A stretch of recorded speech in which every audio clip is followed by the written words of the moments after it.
Parks celebrates national parks around the U.S. with art from the 59 Parks print series. Players take on the role of hikers as they trek across a new trail each season to see sights, visit parks, observe wildlife, and take photos. Each journey is unique, with all the different national parks you can visit over the course of the game. Welcome to Parks.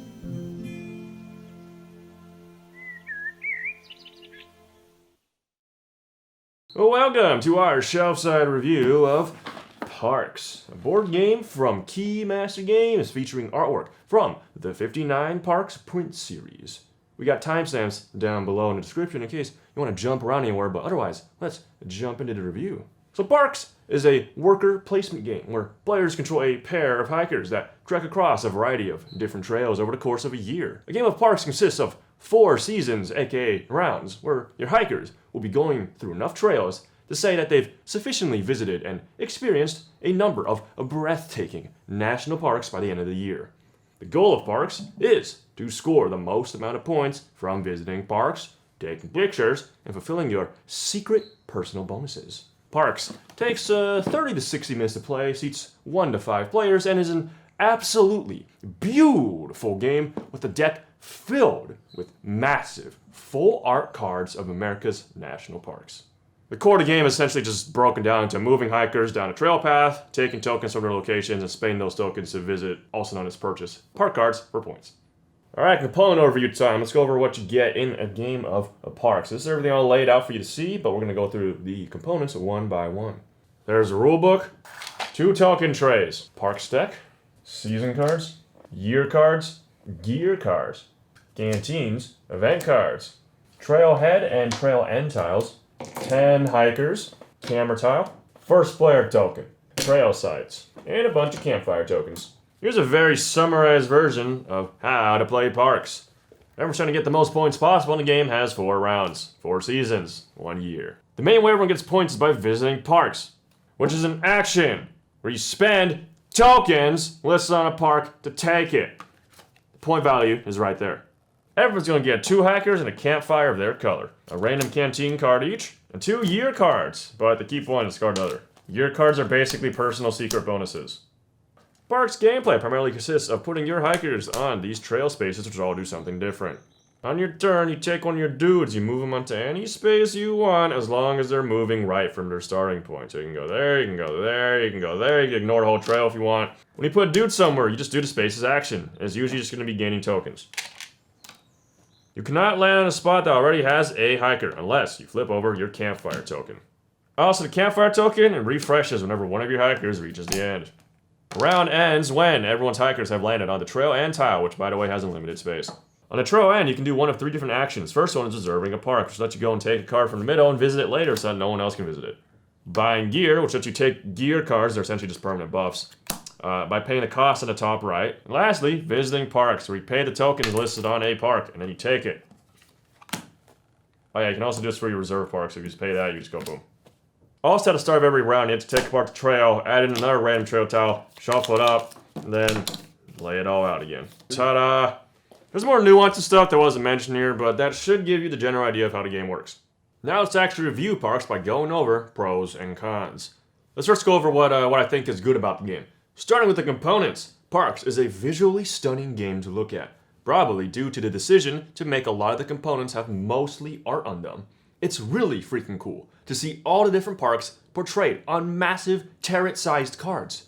Some components are also randomly shiny in some areas, so that's cool. These things also have the side effect of making all of the components very simple, and so clarity of information at a glance when looking at the game board is very cohesive. Component quality is really good too. Tiles, trays, cards, they're all decently thick. Like, look at this first player marker. It's actually a Boy Scout badge. Like, what the? It's actually not, but I mean, I think it is. On top of that, the game is incredibly well organized right out of the box. Everything has its own little storage slot because of these inserts and trays. But wait, there's more! Parks also has this neat little storage diagram on the side of the box, which also points out that the insert has divots in its base, so you can simply push on any side of the piece to just release it. So what about the gameplay? How does Parks stack up against other light to medium weight worker placement games? Well, first of all, I definitely enjoy the whole moving right to progress along the trail shtick it's got going on. It adds another dimension how you want to decide where to place your meeple slash hiker slash dudes, whatever you want to call them, since it's not just raw resources you're thinking of, but also where your hikers are going on subsequent turns. The pacing of rounds, seasons, whatever, feels good too because of the campfire mechanic. I think it was really smart to make it refresh when one of you guys reaches the trail end because it just adds so much options to how you want to pace yourself every season. Fear of missing out is definitely a thing in Parks, so you really got to plan your route and campfire usage well if you want to get a lot of points. I also didn't mention this in the how to play, but there's also a seasonal modifier deck, which not only gives slight benefits for doing certain actions, but it also has this weather pattern on the bottom right, which just means you lay out that pattern onto the trail for the round. So the first person to ever visit a site gets to take a little bonus resource. It's another slight bit of variability that you gotta account for that causes decision making to be more important. Speaking of variance, I think Parks has a healthy amount of it. Cards of similar type are usually only slightly differing in power level, and the game never randomly decides for you. There's always gonna be a handful of options to pick from a random selection. If you look at the distribution of resource cost among the parks, it's incredibly common for them to require a variety of resources, which plays well to how, as a worker placement game where players can't normally share spaces, Parks accounts for players for usually acquiring different stuff, since they have to frequently go to different spaces. There's a whole bunch of unique and interesting effects in the gear deck, and there's all sorts of different canteens that can turn water into pretty much anything in the game.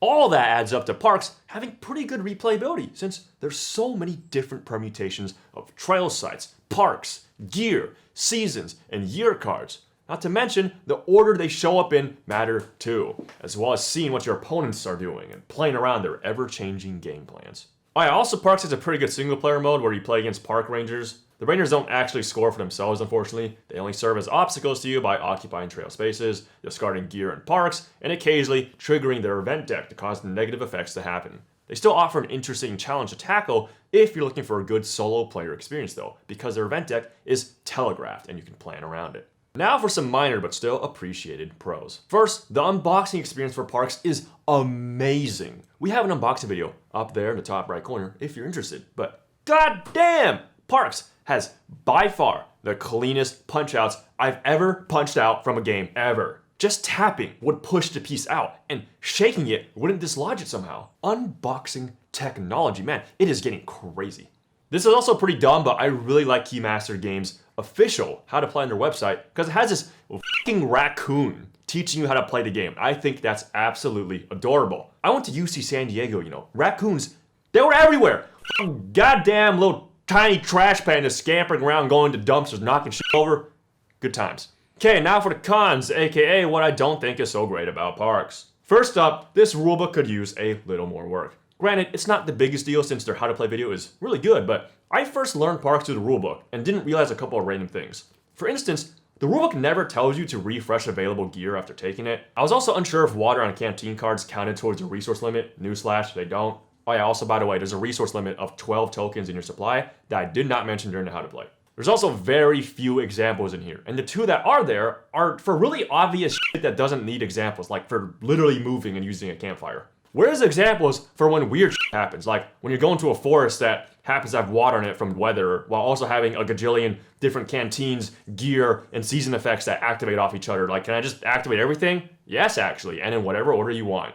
Actually, there is an FAQ in the back, but when going through it, I was really scratching my head at why this stuff wasn't just mentioned in the rules part of the rulebook, because most of the FAQ is just more clarification about basic game rules that could have easily just been mentioned when they're talking about them in the normal rules. But whatever, it. The rulebook, it's not horrible or anything, it's just a little derpy. I think I'm just a little salty that I didn't go and just watch a how to play video initially, so this is really nitpicky.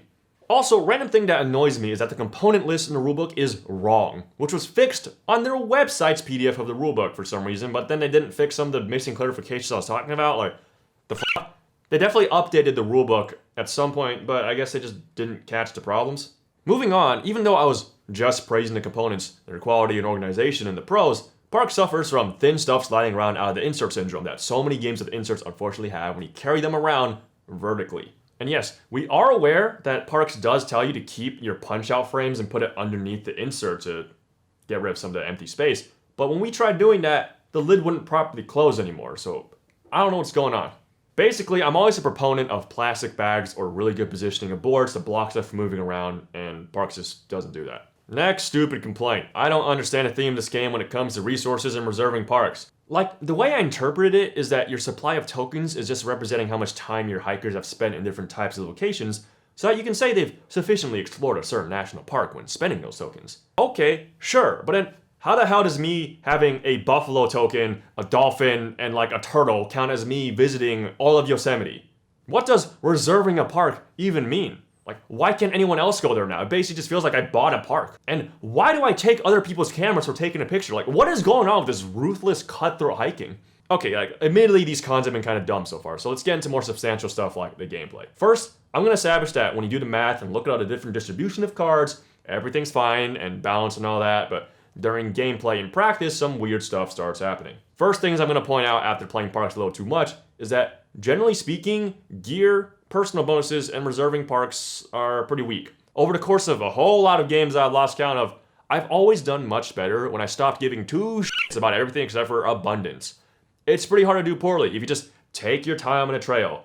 Don't care where you visit, just make sure you're getting more tokens than average, and visit as much parks as possible without caring about an engine or your personal bonus. Actually, sometimes you end up just accidentally completing your personal bonus by doing this because you just went to so many parks.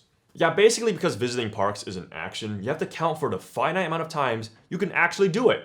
And so buying gear and reserving parks means visiting less parks because all these actions are the same space. So yeah, less points anytime you're not visiting parks. Gear is actually fine balance-wise because there's a number of game states in which buying a lot of gear becomes worth it. But reserving is almost always a huge loss in tempo, and you pretty much only do it if you f*** up and can't visit. Or you just want to take the first player token, but even then, going first isn't even that great, and can result in you having less actions than everyone else because you'll probably be the first to finish the trail. It's just a shame to me because I really like the cool engines you can build in this game with the right gear and canteens, but it's just so much more consistently effective to just blindly go wherever and just constantly be visiting whatever comes up for raw points. The right ratio here is to basically just buy only 1 or 2 pieces of gear that discount visiting parks, and then just for the rest of the game, try to take as long as possible and visit all the highest point parks you can. But remember when I was talking about certain game states that enable doing weirder things? While there are some setups involving certain season and gear cards showing up, I'd say the biggest factor in whether or not your game is going to get interesting is if this tile, the lookout tile, shows up on round 1. This tile basically acts as another end tile, so everyone can gear up and visit twice as much as they'd normally be able to throughout the entire game. I'm considering just making it a house rule to always start the game with the lookout tile active because it just makes the game inherently so much more interesting since options immediately open up as to what kind of game plan you want instead of just blindly wandering around wherever you please and just visiting parks. Basically, the main gameplay complaint here is that while Parks is technically very well balanced in its distribution, that kind of hurts it when trying to do more interesting focused builds, since wide variety of different costs on Parks means you don't care about just going wherever on the trail, since going wide with resources means the cost will probably line up with your wide variety of supplies when you need to visit. Also, I would definitely make reserving its own tile instead of an end tile, then it'll probably be worth going to more often. Now, onto the scoring. Here at Shelfside, games get rated a little differently. First up, there's going to be the recommender score, which is the score using more critical analysis to evaluate the game by weighing the aforementioned pros and cons. Then comes the personal score, which is just personal opinions about the game and is not trying to be objective at all. For the recommender score, I'm going to give Parks an 8 out of 10. It's a great game. The cons I found aren't even that big of a deal because I doubt most players are going to go through all their cards and exhaustively playtest different strategies, look at the distribution, etc. If you just sit back, enjoy the ride, and just play for points without thinking too far ahead, you can definitely do that and score pretty well. Don't make the mistake I did, where for my first few games, I bought way too much gear and canteens and found that I was behind everyone else point-wise and couldn't even use my crazy engine to visit parks fast enough to catch up. If you're just wanting me to answer the question, is Parks a good, lightish, medium worker placement game? 100% yes, absolutely. It fits all player counts well, with maybe an argument against 5 players because it drags on. There's a lot of different things going on to affect decision making, and the game has an overall very nice, steady progression to it that's tied together with a bow made up of 48 different full art park cards. if you like board games and actually trek through a lot of national parks, 100% go buy this game. You'll probably think it's really, really cool. For everyone else looking for a great worker placement that plays under an hour, Parks is a really good option. And for $50, the quality of the components is definitely worth it. Our group basically considers this game a baby Lords of Waterdeep, for if you ever want to play a short worker placement.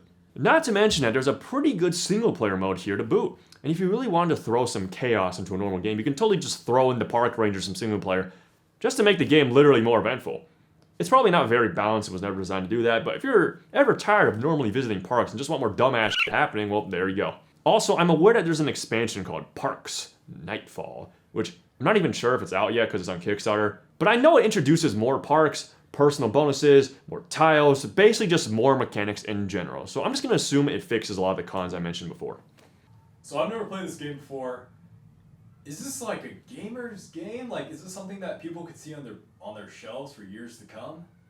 I'd say so, yeah. It has a lot of, enough decision making that as like a medium weight game, it definitely just belongs there if you just need that filler and you want to play worker placement. Like if you just want short worker placement that you still have to be pretty thoughtful about, it does the job pretty well. One of my family friends is really into like national parks. I think he has some type of like pass. Is this a game I could recommend to him? Because he's not like a gamer, but he likes like national parks a lot. I'd say so, yeah, because like if you're interested enough in a theme, that like carries it like by itself, right? Because it's not nearly like weighty enough that it would like dissuade people unless like, you know, they weren't interested in park story. Like I don't know, it's a game I would definitely like to just present on a shelf. I think it like it looks great. Like let's look at that. Like oh my god, it almost looks like a puzzle, right? Like one of those puzzles. Oh yeah, actually, you're right. It 100% looks like a puzzle. So that's the recommender score. What about my own personal score? Well, for me, I'd personally give Parks a 7 out of 10. It's good. There was definitely a really massive wow factor early on, since this game is goddamn beautiful. But once that novelty wore off, I found that the gameplay is good, if a little dry at times, but I can see how this can easily seem and become boring, but honestly, I enjoy the butt-kicking that worker placement games inherently lets players do to each other, and you can still do that in this game. Parks to be a lot less dry if you can go harder on weirder strategies like gear, canteens, and even taking lots of pictures, which is something I didn't mention in how to play, and be rewarded for those weird strategies. Or even if there was just more gear cards in general that just enable this like unique abilities instead of just giving discounts and side grades most of the time.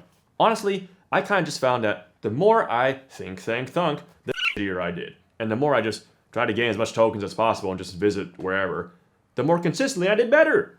That kind of feels blah to me, but when those games come up where I was just doing weird, dumb shit while still being competitive in points, that's when Parks really shines for me. Besides, Park is really pretty to look at. And I've always been a fan of sweeping landscape imagery. Like, legit, I just love staring at really good wallpapers, and that's definitely something that brings me back to this game every time. Basically, I've had my fun figuring out Parks as a game, and I have the feeling that the personal score will kind of just drip lower and lower until I get the expansion. Knowing that there's exactly 23 parks that have suns in them, 23 with water, 28 with mountains, 28 with forests, 6 parks that have like 4 sun/water, blah, blah, blah. Like, it just really affects how I make decisions because, probability, right? Same with going hard on the whole abundance mindset, where I know it's better to just have more resources instead of having wild tokens, because at the end of the day, more resources means more visits, which is better than versatility, because statistically speaking, you'll usually flip over more parks that you can just visit, blah, blah, blah. When I play, I'm kind of just autopiloting now, unless the game state is unique, and I can consistently get 30 plus scores in parks, which is apparently really good, but so can my friends, so I don't know what's going on here. Then there's the problem of why wouldn't me and my friends just set aside an extra hour and whip out Lords of Waterdeep, which is definitely a personal favorite of ours in worker placement, that I consistently have an amazing time playing because that level of player interaction is unbelievably high with corruption as a mechanic. This leaves Parks in a rather weird spot because I'm not really sure when the game would ever be a top of the shelf, so to speak, for our group. It's not really high priority. At the end of the day, though, I like Parks. It's good. It's not spectacular or anything, but it's really good and a short worker placement, so that's pretty cool. We're wrapping this review up. Parks is a visually stunning game with beautiful components and very clever worker placement gameplay. Players who are looking for a light to medium weight worker placement game will definitely find value in Parks. Or if you're a board gamer who also happens to frequent America's national parks. While one of the strongest strategies is to just sit back, relax, and take your time enjoying the trail, maybe parks is trying to tell us something. That you shouldn't focus so much on the big goals and gear and whatnot, but to just enjoy the journey. If that was the message Keymaster Games was trying to say, I'd say they did a pretty good job. Well, that, and over other hikers by denying them resources and stealing their cameras, but I digress. At the end of the day, parks makes me want to go visit these national parks. And there's not really anything else out there that's doing what parks is doing. Definitely check this one out if you're interested. That's going to be it for our parks review. Thanks so much for watching. Be sure to like, comment, subscribe, check out our social media at Shelfside YT, and we'll see you all in the next video. Goodbye.